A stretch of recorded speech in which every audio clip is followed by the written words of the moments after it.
हाय, आज हम बात करेंगे एक ऐसी चीज़ के बारे में जो आपकी फ़ोटोज़ की डिटेल्स को या तो बना सकती है या बिगाड़ सकती है।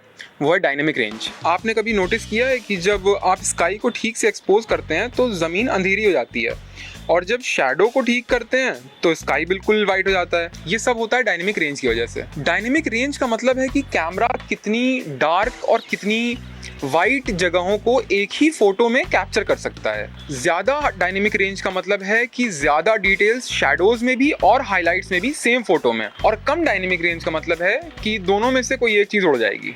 ह्यूमन आई की डायनेमिक रेंज बहुत ज़्यादा होती है।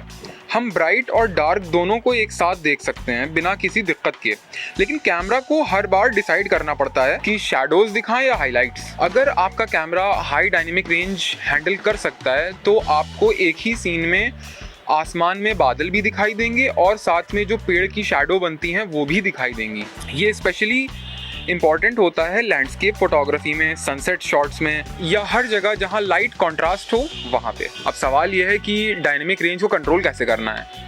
तो पहला तो है कि रॉ फॉर्मेट में शूट करें, क्योंकि रॉ फॉर्मेट ज़्यादा से ज़्यादा डिटेल्स कैप्चर करता है। ये हम अपने पिछले वीडियो में ऑलरेडी बता चुके हैं। एक अच्छी फोटो कैप्चर करने के लिए हमको हाइलाइट्स को बचाना पड़ता है। शैडोज फिर भी प्रिजर्व हो जाती हैं, बट हाइलाइट्स को सही से एक्सपोज करना ज़्यादा ज़रूरी है, इसलिए हाइलाइट्स को बचाना है। और तीसरा, अगर HDR मोड अवेलेबल है आपके कैमराज में या फ़ोन में तो उसको यूज़ करिए, उससे आपका काम आसान हो जाएगा। एक और तरीका है डायनेमिक रेंज को प्रिजर्व करने का, वो है एडिटिंग।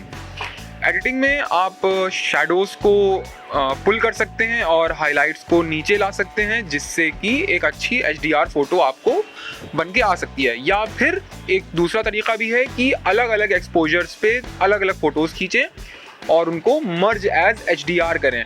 ये ऑप्शन आपको लाइटरूम में और फोटोशॉप रॉ दोनों में मिल सकता है। ये जो तरीका है ये सबसे बेस्ट तरीका है एक HDR फोटो क्लिक करने का। और फोन्स और कैमराज जिनमें HDR मोड अवेलेबल होता है वो भी कहीं ना कहीं यही काम करता है, बस वो ऑटोमेटिक करता है।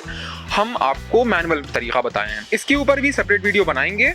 तो आपको ये वीडियो अगर पसंद आया तो लाइक करिए, अगर मेरा कंटेंट पसंद आया तो सब्सक्राइब करिए। Thank you.